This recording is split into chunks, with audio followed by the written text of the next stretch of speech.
Okay, good evening and welcome Chris. to Tuesday night wine chat. This week with the Connollys. So Connolly's wine merchants have been supplying to the public and wholesale since 1976, and I'm delighted to be joined by two generations of the family, Chris and daughter Abigail, the city's only certified female sommelier. Guys, thank you for joining us. 1976. For inviting us. Yeah, you're very welcome. You're very welcome. I've been looking forward to this. So 1976, Connolly's opens. Not only Birmingham, but the whole UK wine industry was a very different place back then. Chris, you know what inspired your father to open Connolly's, and what did the business look like back then?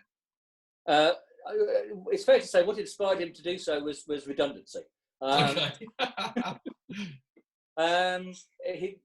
He had been, well, as a family, we've been hawking booze around the Midlands for since sort of 1880s. Yeah.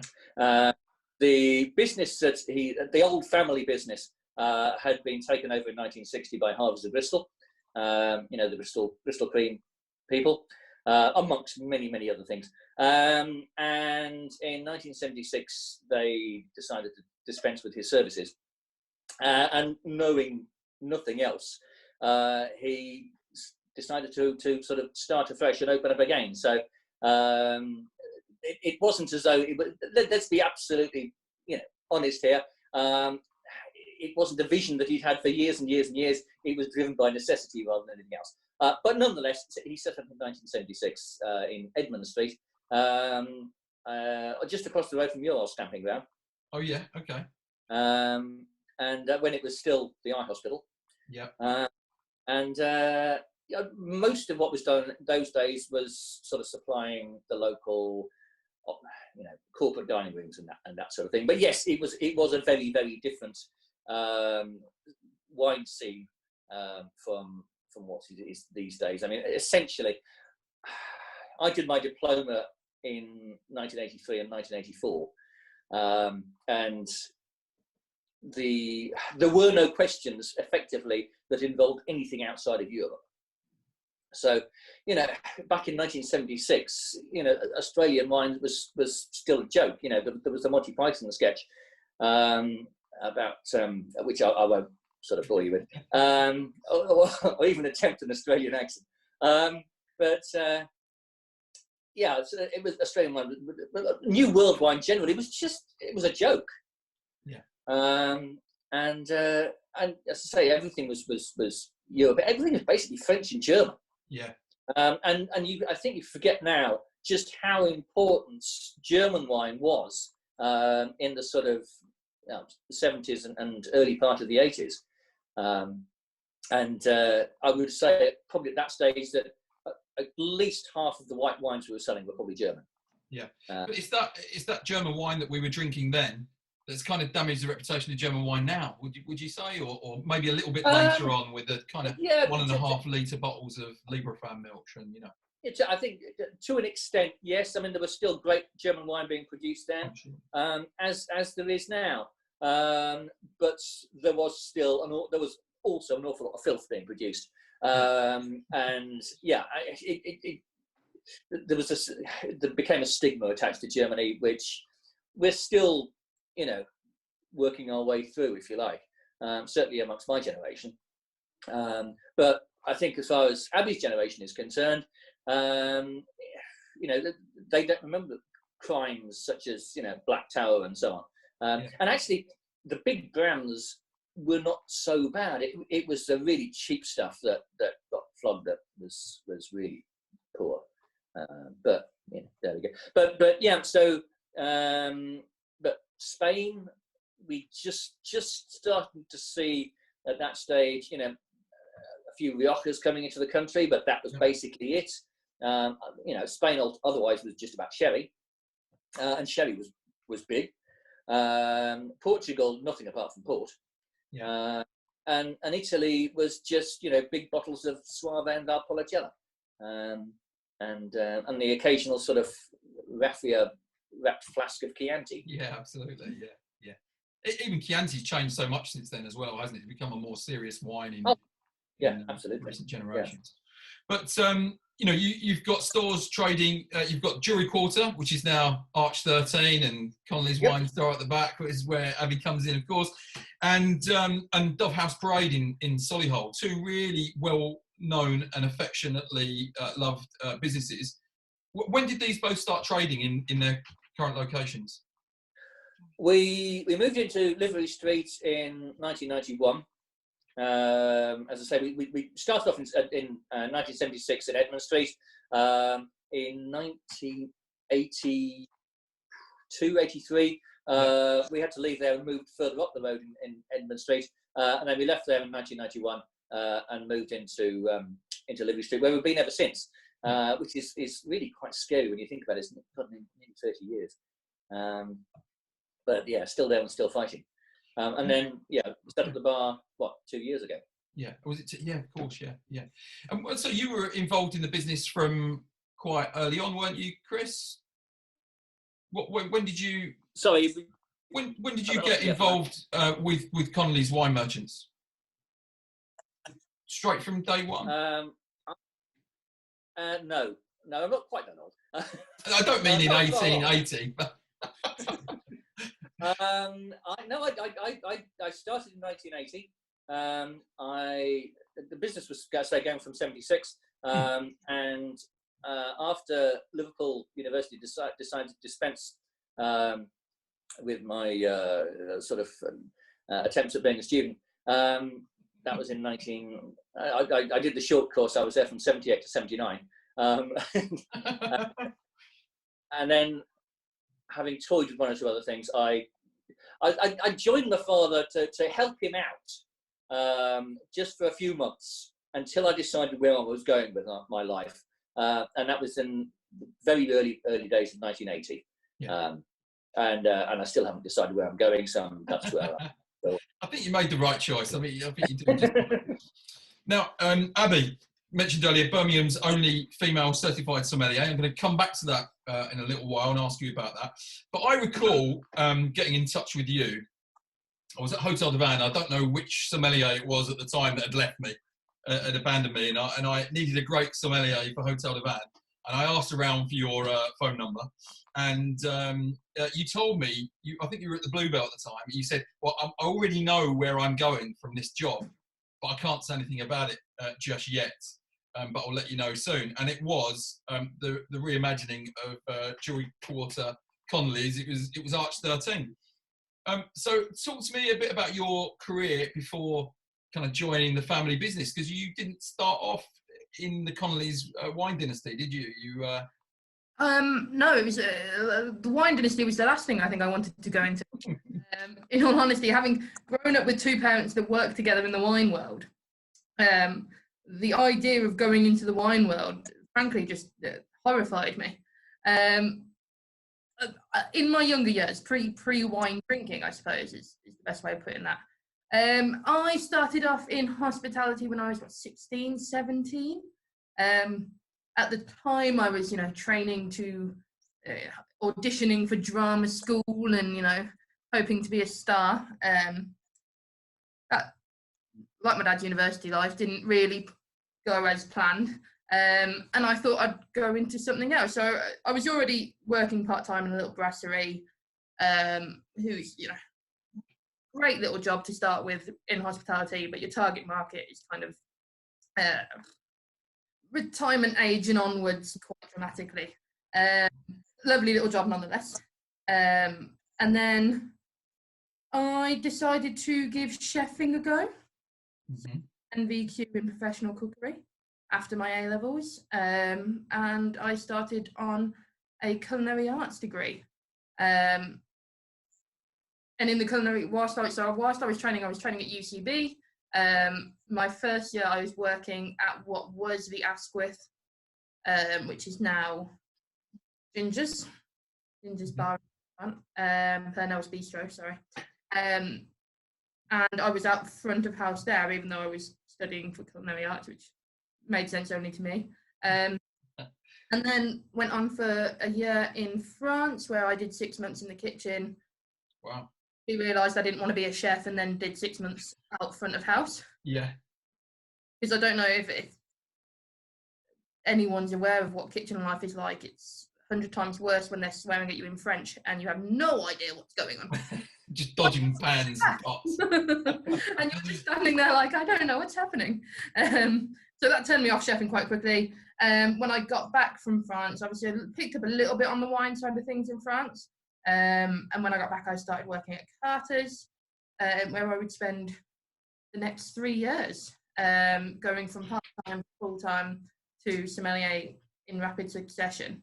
Then opened Cheval Blanc in Moseley. Yeah. Which Much missed. Yeah, it's good old days.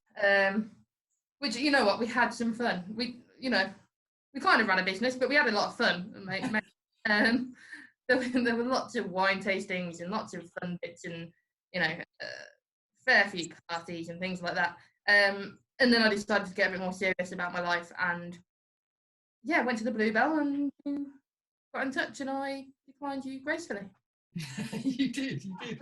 So now, I love my daughter. There's a special bond between a father and a daughter, but I have a special knack. I don't even do it on purpose, of driving my daughter up the wall. I think it's a kind of parent's right, isn't it, to wind your kids up, even if it's unintentionally.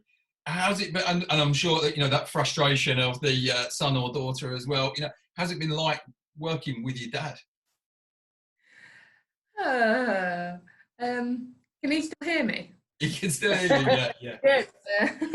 In that case, I'll be kind. No, of all the bosses that I've had, and I'll I would never speak ill of any of them. But I think so far my dad's my so far, like it's going to change. So far my dad is my preference. No, he's good. There are times when we get more than frustrated with each other, but we voice those opinions loudly, sometimes not so loudly. But generally he understands that, I've worked in hospitality far more than he has.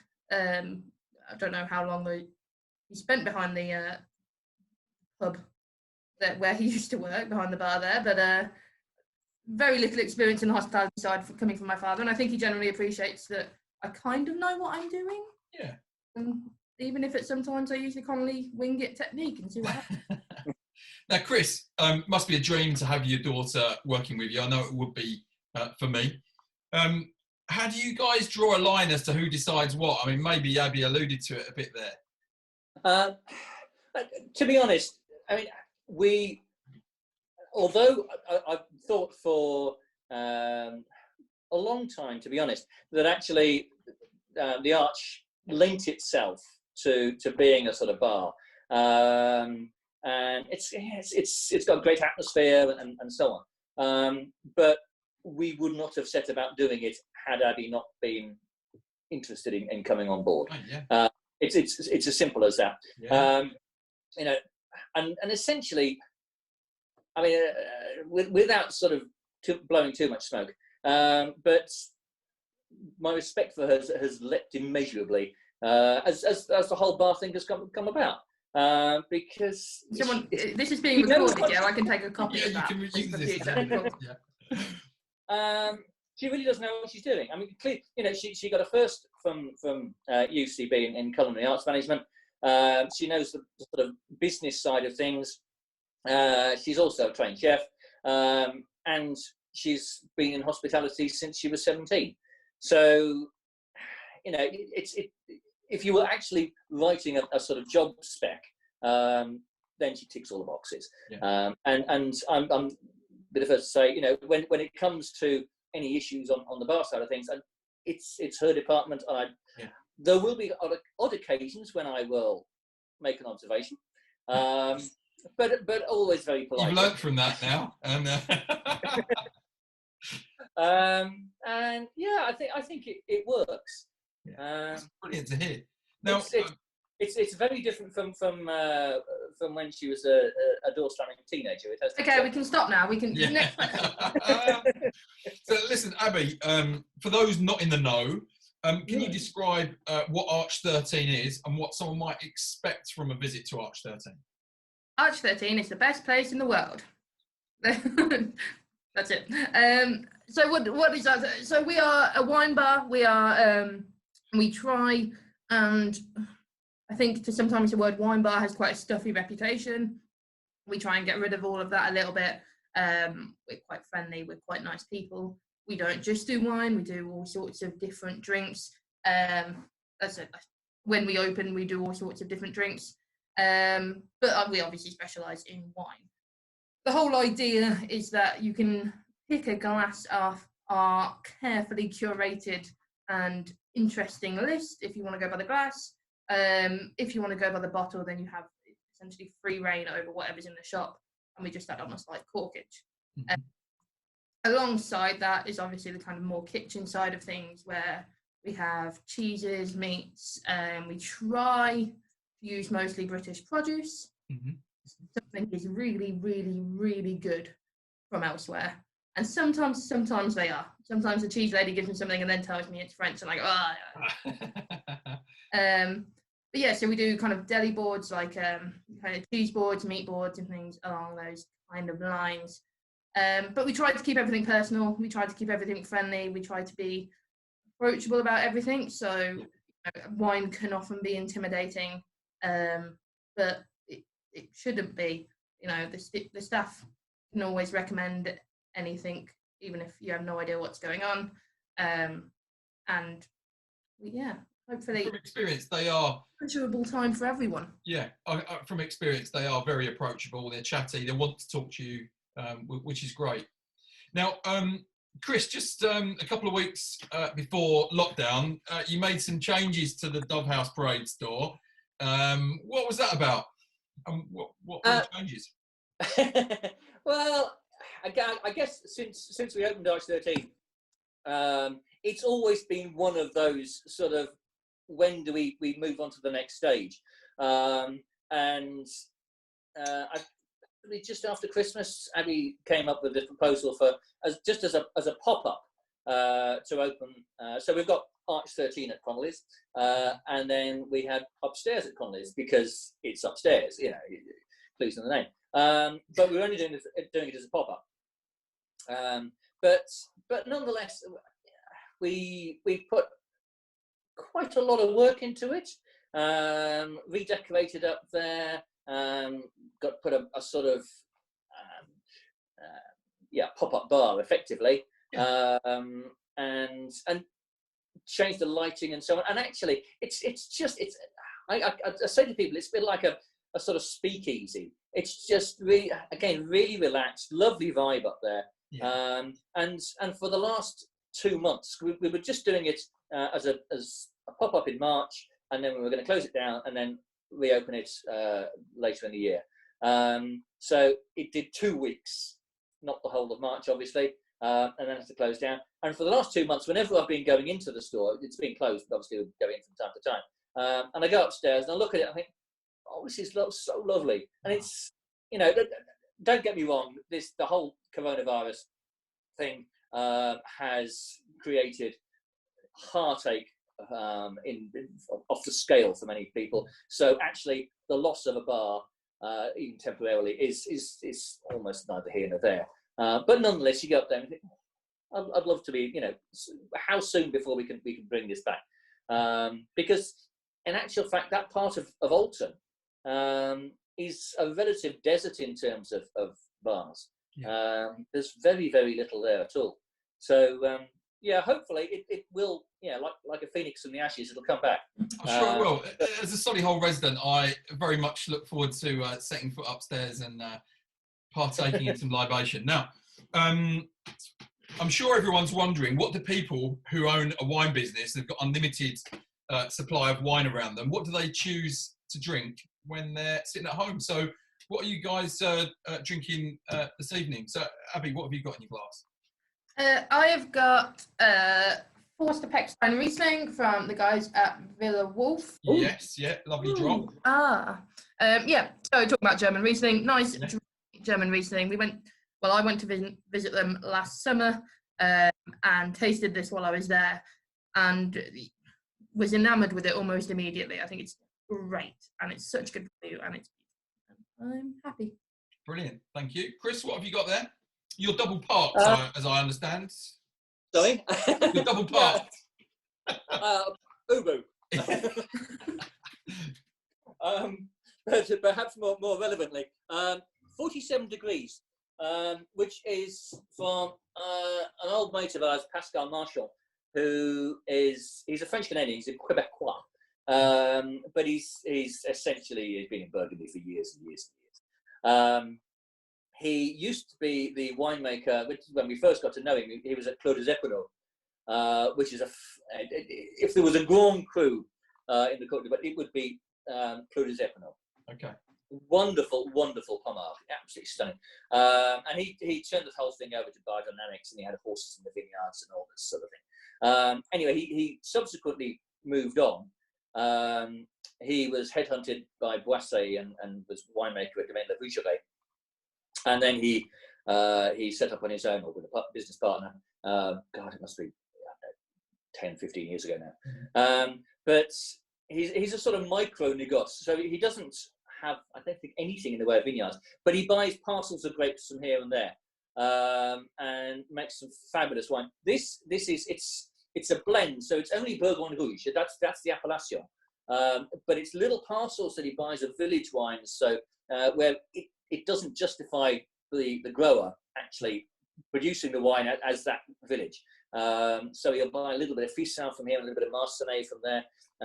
There's a little bit of Maurice Saint-Denis in there, and mixes it all together and comes up with really fabulous. It's archetypal red Burgundy, as it really should be, but it's not outrageously expensive.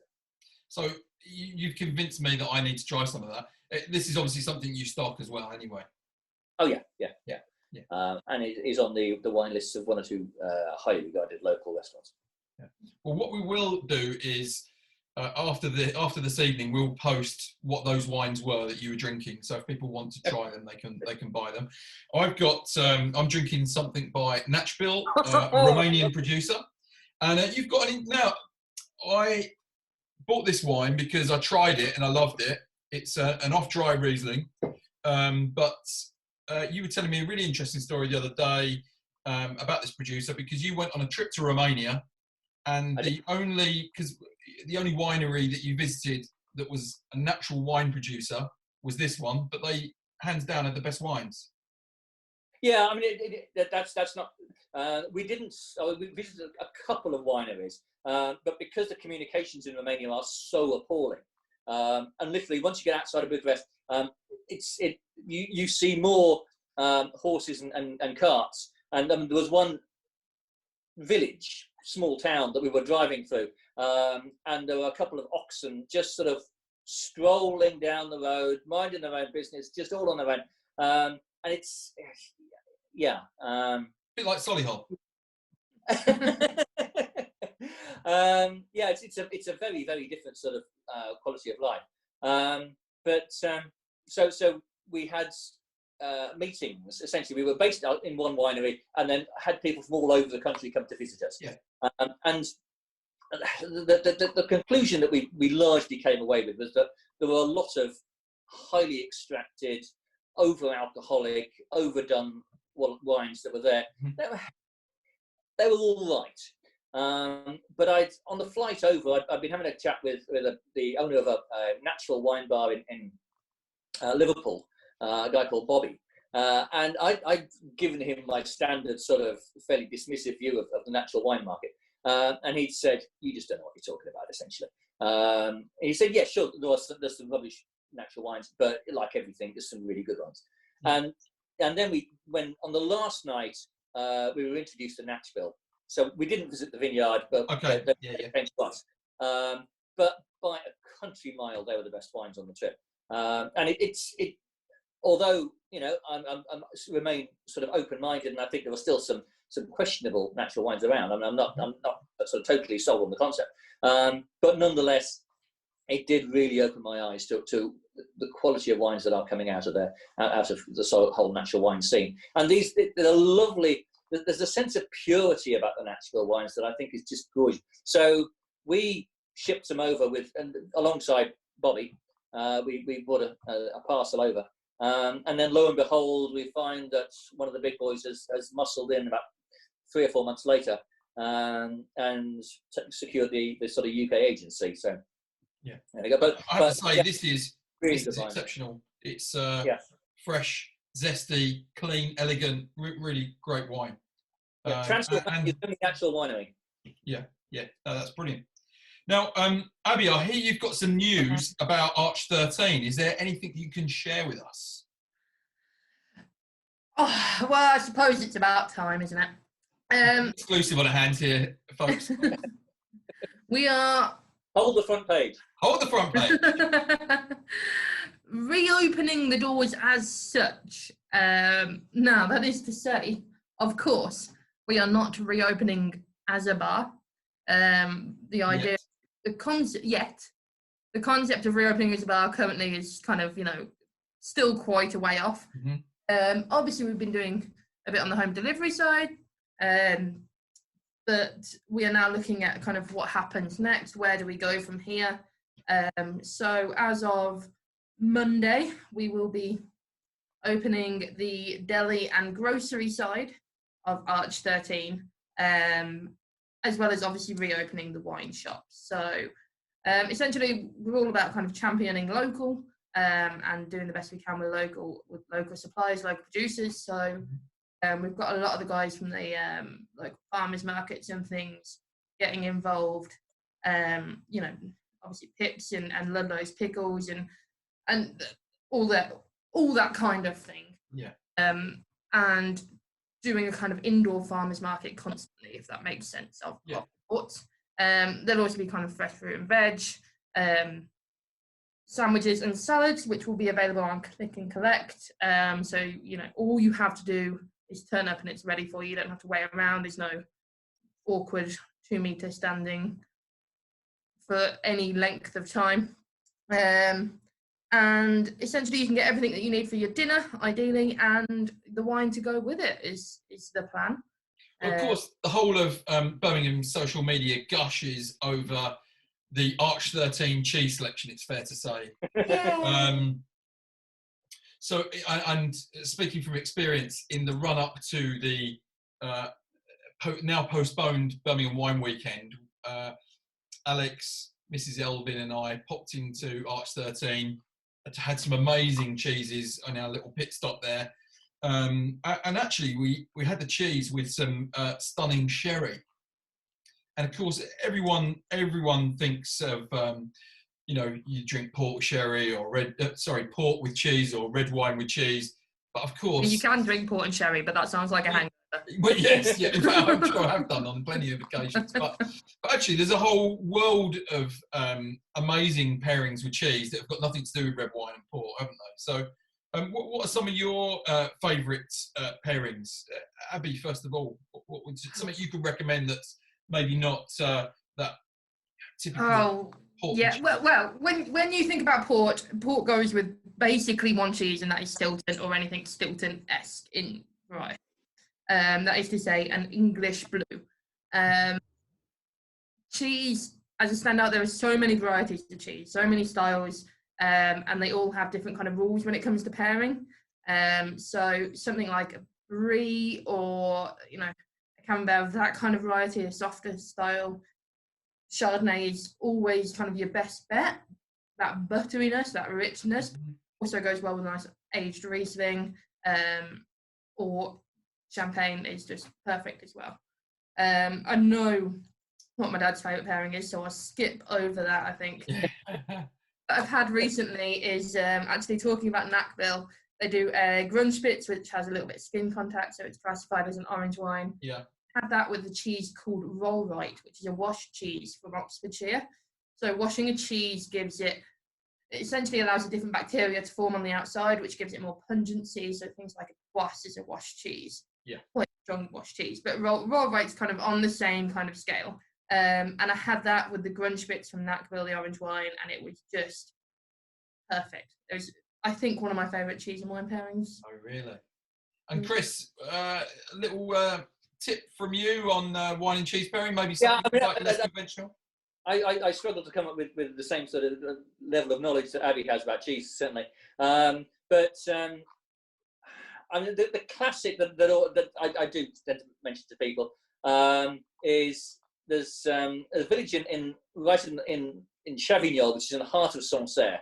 So it's Sancerre country, and they make a cheese called crottin, which is a goat's cheese. Yeah. And that is just the perfect example of drinking local wine, local food. It's a marriage made in heaven. I was some years ago now. We were working with Richard Turner in Harborne, and he presented me with some goat's cheese and said, "What the heck are we going to put with this?" And I came up with some ideas. One of which was I think it was a Alsace Pinot Gris. And I said, "Now, Scott, actually, let's pull this out." And it was a simple Turin Sauvignon. Yeah. But it just worked yeah. beautifully. Yeah. Yeah. So although I'm not actually the biggest goat's cheese fan, but that is it just with Sauvignon, with good quality Sauvignon, French Sauvignon particularly, with that nice acidity to it, it just makes it's marriage made in heaven. Brilliant. Now, just touching on sherry. So I tried some fantastic sherry because you're going to be serving sherry Birmingham Wine Weekend, or I'll rephrase that. You will be serving sherry at Birmingham Wine Weekend when it happens later this year. Talk to us a bit about it, because when I do Tony's 20 questions, we say port or sherry. Everybody who's in the wine industry says sherry. Okay, they always choose sherry. You may choose otherwise if I ask you that question later. But actually, if you asked the man in the street or the lady in the street, they are probably going to say port. So why do people in the wine industry, why have we sort of become self-appointed sherry ambassadors, do you think? And what is there really a chance that sherry's going to come back? Because from my perspective, sherry's always about to come back and it never really comes back. So will it make a resurgence? Why hasn't it already? Chris? We've seen so many false dawns. And I mean, because I do go back a little way. If we go back to when I first started in the trade, and at Christmas time, it was a tiny company, but we would have a pallet or more of sherry come in from Harvey's for Christmas. The quantities of sherry that we were selling, I mean, going further back in time than that, my father's old company, they used to bottle all their own sherries, cellars in New Street, but that's a different era.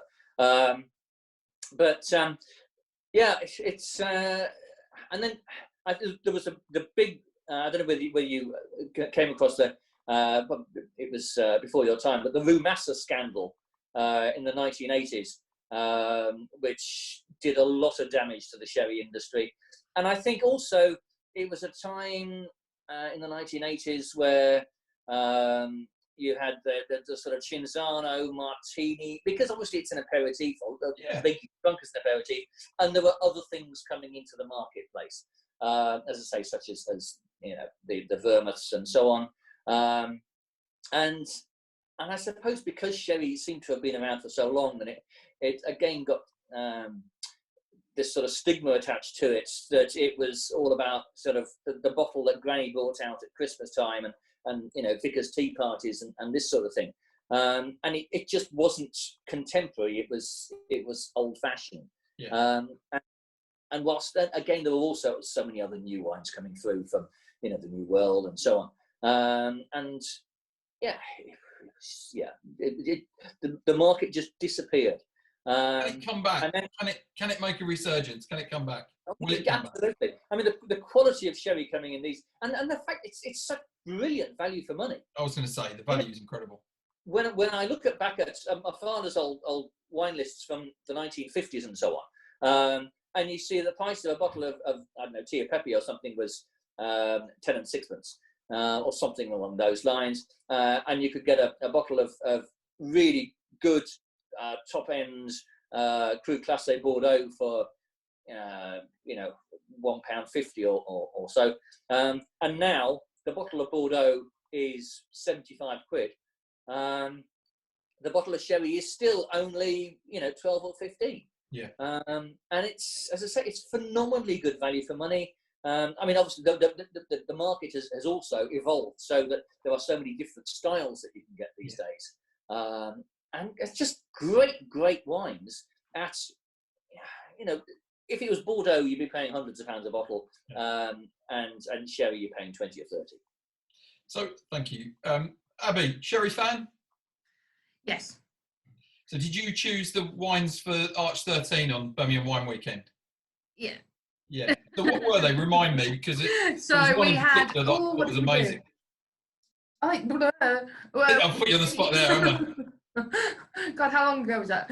We did a Barbadillo Manzanilla and we did the Pedro Jimenez. Now, I love Pedro, so it was, anyway, it was the Manzanilla that stood out to me because I think I'm someone that doesn't particularly, I'm definitely someone who doesn't tend to drink dry sherry, and I thought it was exceptional. Went great with the cheese as well. I tell you what, as well, like sherry. I mean, fortified wines in general are one of my great loves in life. We can talk about Madeira until the cows come home. But sherry it's an all-rounder. As a general, the styles vary so much, and you don't just have to have them straight up. I think I showed you on Wine Weekend, like one of my favourite drinks is Manzanilla with tonic water, which is just a perfect summer bev. Just kind of sit in the garden. It's dry, it's crisp. It's it's going to be the new gin and tonic. I'm working on it. Yeah. But it's up to the sommeliers and the bartenders to make sherry happen again, because no one will buy a bottle of sherry without having tried decent sherry. If you've only ever tried your Nan's sherry at Christmas, which comes out once a year, the same bottle goes back into the cupboard and comes out the next year, and then you're not drinking the best of it, are you? No, you're not ever going to see a good sherry if that's the case. So it's up to people in the wine trade to get people onto sherry. But port is still amazing. Becky, who is watching on Facebook at the moment, Becky says, Abby's been trying to get sherry back in for years. She did it as a pairing at Carter's years ago. So yeah, and if it's the Becky that I'm thinking of, she hated it then as well. And now she does love some wines that you sell. We had Charlotte Hugel on here a couple of weeks ago, and I know she's a fellow Hugel fan and had Gentil at her wedding as well. So now you guys are doing delivery at the moment. You're doing your mixed cases, you're doing the virtual tasting. Paul and Sheila, who are tuned in at the moment, they are drinking along with us. Sheila. They've got Castore Bellone Cincinnato, something that you were drinking with Master of Wine Michael Pawley. They've got a good drop there, haven't they? Yes. I'm quite impressed with it. My first introduction to it was only 2 weeks ago, when we were doing this virtual tasting with Michael, who I would recommend anybody sort of who's watching this checks out the YouTube video, because Michael is one of the most he's one of the best communicators in the wine industry, as far as I'm concerned. Yeah. He has been a master of wine for, I don't know, 20 odd years or so. He is very much an Italian specialist, but his knowledge extends across the world. He also runs his own wine school, so he is used to communicating with people. Yeah. And he talks to everybody at a level that you can actually understand. That's the sales pitch over for Michael. So we put this virtual tasting case together. So essentially, customers can buy the case and then they can watch the video and enjoy the wines whilst watching us chuntering on it. And he threw this one in, which is it's a relatively new wine to his range.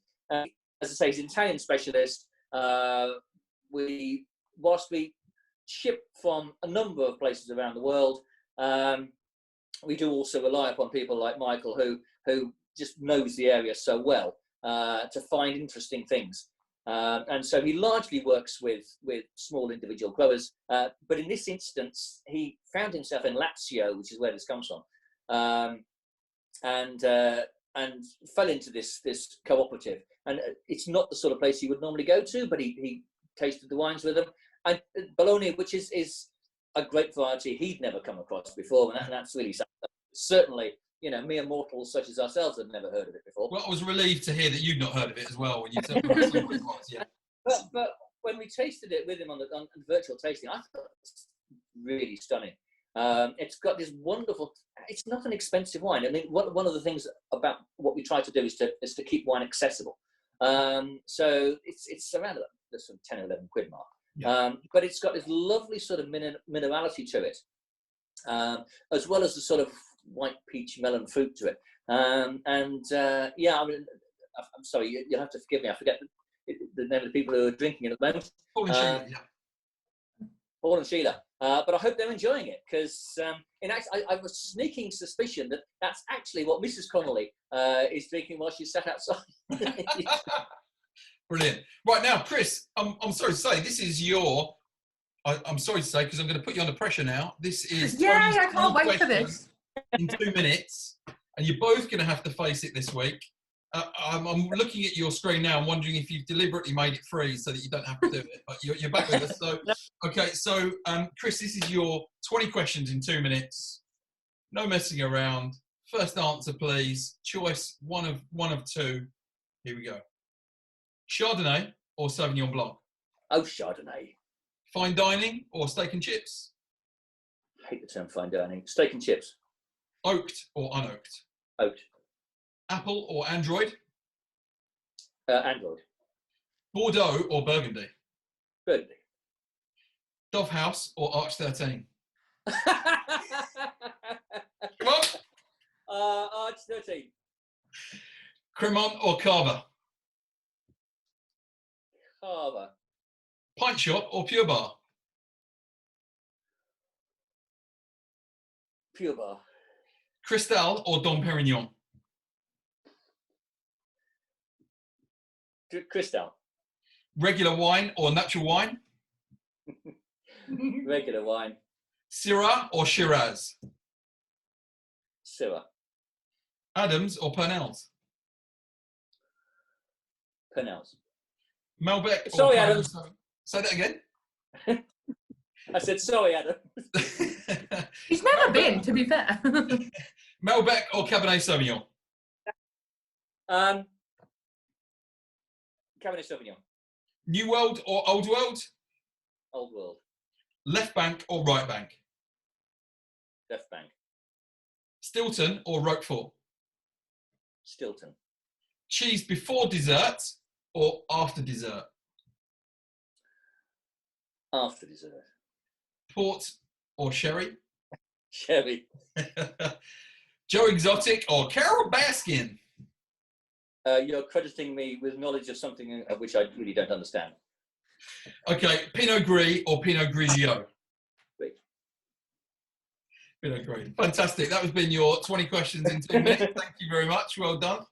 Abi, yours are coming shortly. But now we've got a number of people, Abi, that follow these events that have been really interested to hear about how the different ways to study wine. We've had Masters of Wine, we've had Master Sommeliers on here.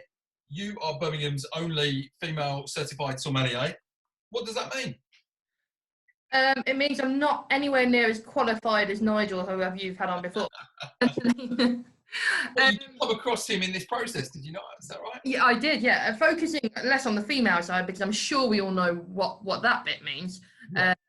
We'll concentrate on the certified sommelier part. So it was, oh God, how long ago? 4 or 5 years ago when I first started doing the qualifications through the Court of Master Sommeliers. So in terms of Master of Wine, you go through your WSET, which, you know, I've done bits of as well, which is your Wine and Spirit Education Trust. So you go, you know, your level 1, 2, 3 diploma Master of Wine. When you do your sommelier qualifications, it goes through the Court of Master Sommeliers. Obviously, Nigel, who you've had on before, is a Master Sommelier, and incredibly... It's a small club, isn't it? Yeah, it's a small Everest. But essentially, you start off with your kind of introductory, your certified, your advanced, and your master. In the same way that WSET kind of runs, I guess it goes up in the same stages, but the increments get a lot harder. But it's more to be focusing on your service side. Whereas Master of Wine, it's much more about the actual education side and the theory side. The Court of Somme has, so with every stage that you go through, you have 3 exams. The theory side, of course, still very important. And then you also have blind tasting, which again you do in your WSET, but then you also have the service side of the exam. So to do your certified, you do the theory, which obviously you have to get a decent pass rating, and it will concentrate on all sorts of things. With, you know, from which growth in Bordeaux is this, and from which area is this, and it will do all your classics, but also do your kind of weird and unusual and things like that. You do your blind tasting, so you have a white and a red, and you try and pinpoint it as much as possible to the grape variety, the country, if you can specify the region even better, the vintage, and any nuances and things and information about it that you know. And then you have your service side. So in your certified, which I did when I was 3 years ago now, 2.5 years ago, it was open. So you have to open a bottle of champagne, and there's a very specific way in which you have to open a bottle of champagne. You can't just open a bottle of champagne because you have to make it look a bit fancy. We'll use the word fancy. It's not the dumb thing to spray the table once you. No, you can't shake it up and just kind of Grand Prix it everywhere. No, you have to. There's a really specific way of doing it. You then have to pour kind of 8 equal glasses, which you have to do ideally in one pour for each glass, without going back for top-ups. You can go back for top-ups, but they'd like you to do it all in one. Yeah. But you have to also leave a little bit in the bottle. You can't finish it. You have to leave a little bit for top-ups. You then walk around the room, you do a lap with your tray, with your 8 champagne flutes on, which they always use metal trays, whereas in a normal bar, you'd use a tray with a grip. A rubber tray, yeah. Yeah. Whereas they like to use the metal ones, so they go really slidey. And then you have to present them in a certain way to the people at the table. So, yeah, when I did mine, I was presenting to Nigel Wilkinson, which was lovely. And he said, "What do you do?" And I said, "I run a wine bar." This is when I was in Cheval Blanc. And I said, "So I've never really had to go around the table in the right direction. You know, I've done a little bit of Michelin and things like that, but I've, you know, it's all nuances and things. So it's presenting to the right person and how you go in and you clear from one side and you take away and you put down from the other, all of that. And then they ask you questions. And they ask you questions about cocktails and about sake, and they then say, "This is what I'm having, I want a recommendation," and you have to give a wine, a vintage, a producer, and all of that. And then they'll always ask you one horrible question. If you're a wine person and not a spirit person, it's always about spirits of some sort. Luckily, mine wasn't too bad. Mine was fine. And I was actually doing cocktail bartending at the time, so that was quite easy. But yeah, so there's 3 different stages in the exam itself, and it takes, to get to master Somme, I mean, you're looking at least kind of 10 years. Yeah. For anyone that wants to know more, there is a documentary on Amazon Prime called Somme. Exactly, yeah. I mentioned that before because it is a great watch, isn't it?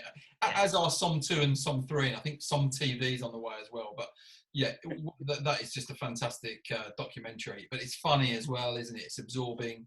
And I know that a couple of the guys, we've got Brett and Marina tuned in this evening. I know it's inspired them to study their wine qualifications as well.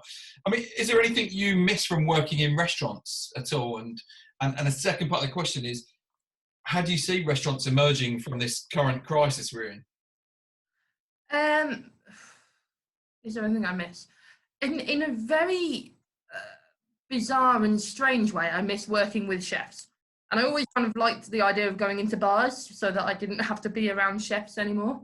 But there is that sort of attitude and camaraderie in a kitchen, which is just really nice to be around at times. And obviously I miss working with the food. You know, it'd be stupid to say otherwise. Obviously I have great cheese and meats and all sorts of things at Arch, but actually, you know, working at Carter's and being able to kind of tuck into the food so that I could obviously pair the wine with it. Yeah, of course, yeah. Legitimate reasons. Brad's an amazing chef, and I there was staff food was one of the benefits, but actually just tasting the courses was another strong benefit as well. Yeah. But yeah, how do I see restaurants emerging? I've got to say, I'm very impressed. I don't know what it's like in other cities. I am hugely impressed with the resilience of the Birmingham restaurant scene. And I mean, we started our deliveries a week before we got lockdown because we all saw what was about to happen. But the way that everyone has dealt with it and gone, okay, what do we do now? How can we go forward? Where can we go from here? Yeah.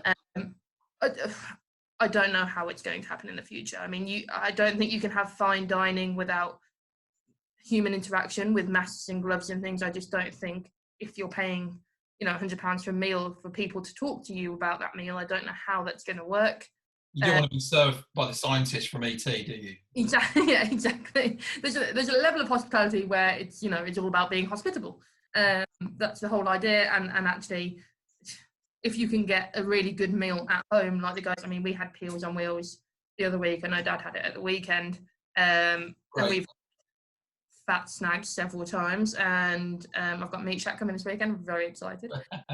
And we're looking to do the Simpsons at home thing as well. So if you can get that to your house and the restaurant are still benefiting from it, they're still getting the money from it, why would you go out and see people in masks and gloves?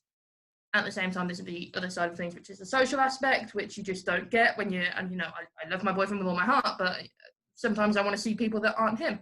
I bet Joe can't believe that you've said that, but yeah.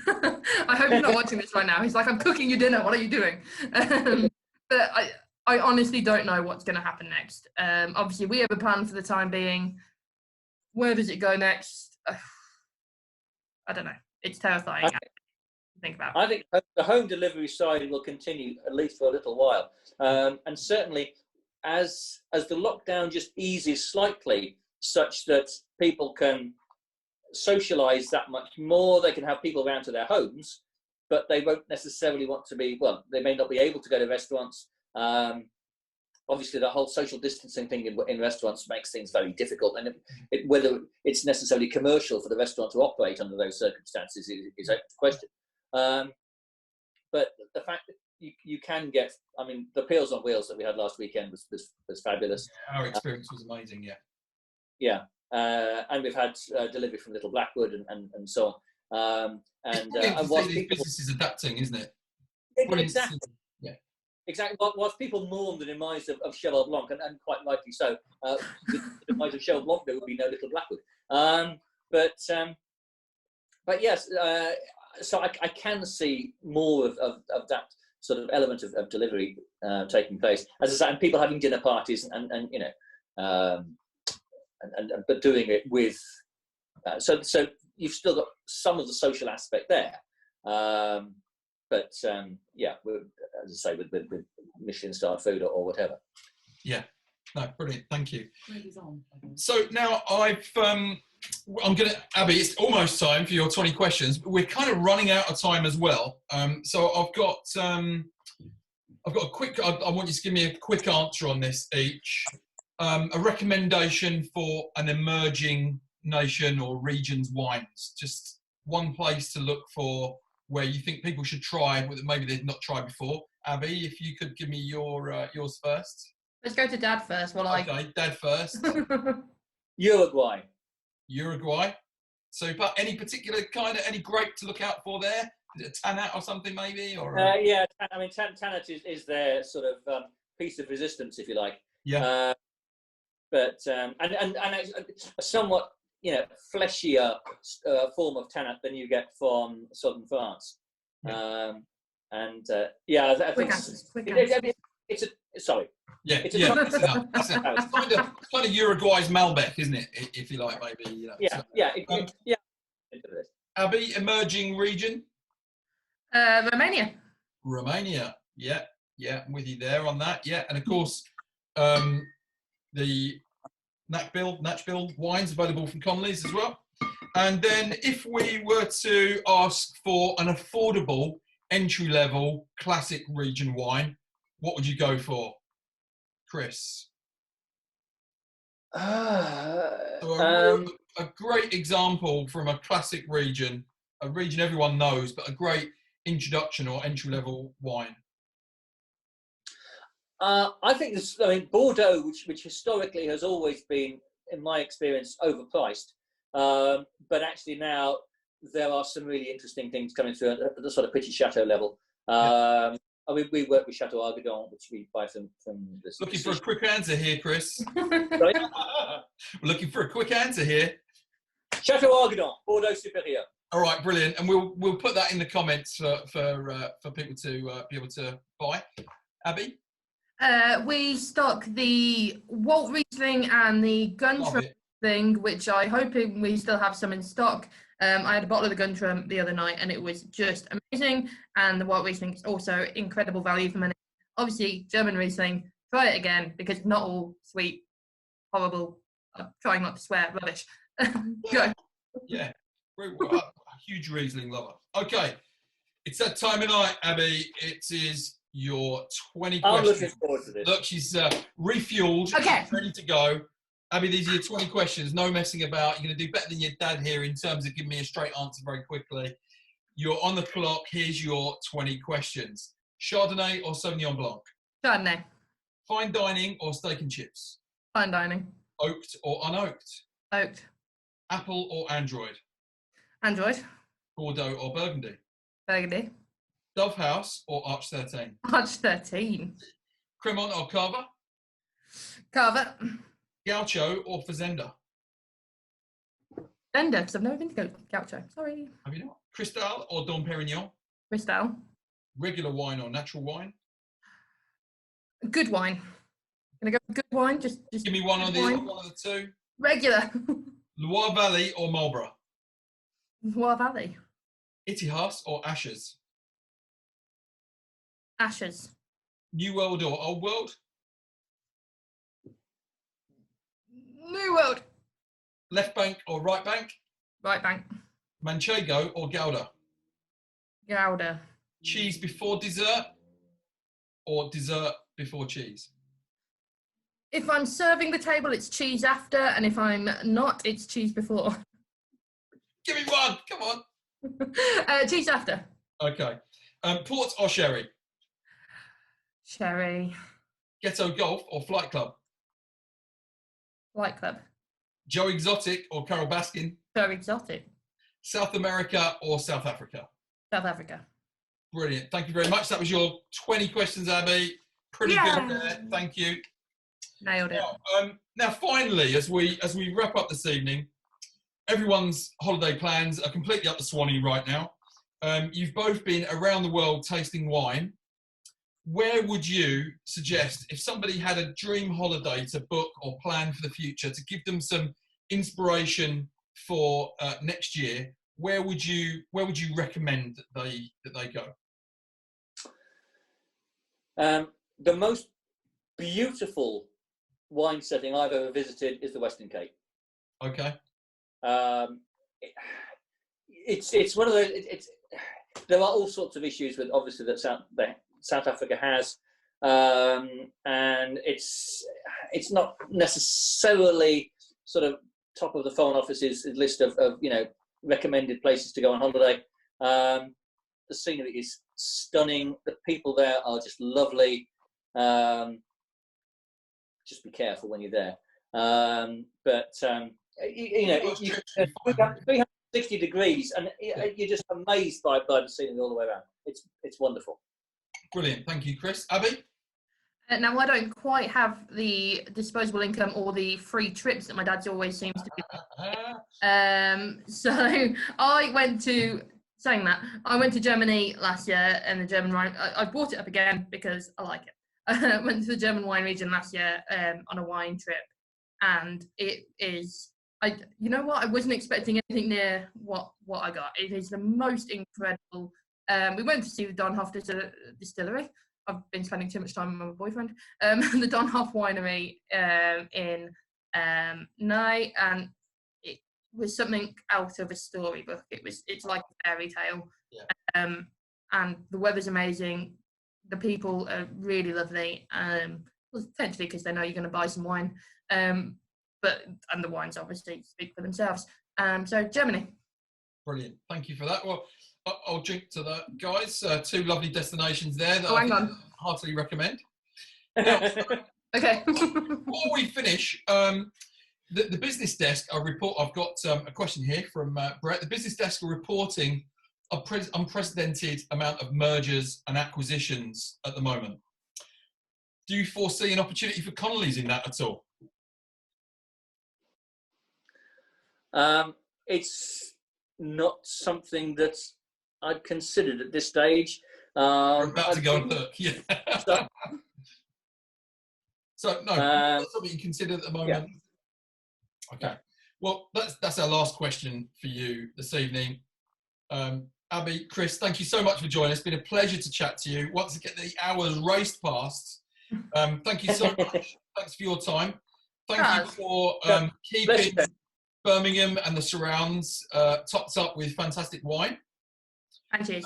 I think we're all looking forward to going to visit Arch 13 or upstairs at Connolly's. But of course, in the meantime, we can order from you online. You're distributing all around the Birmingham area.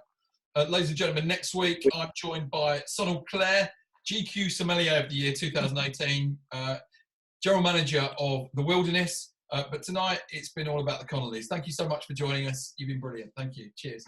Cheers, Tony. Thanks a lot.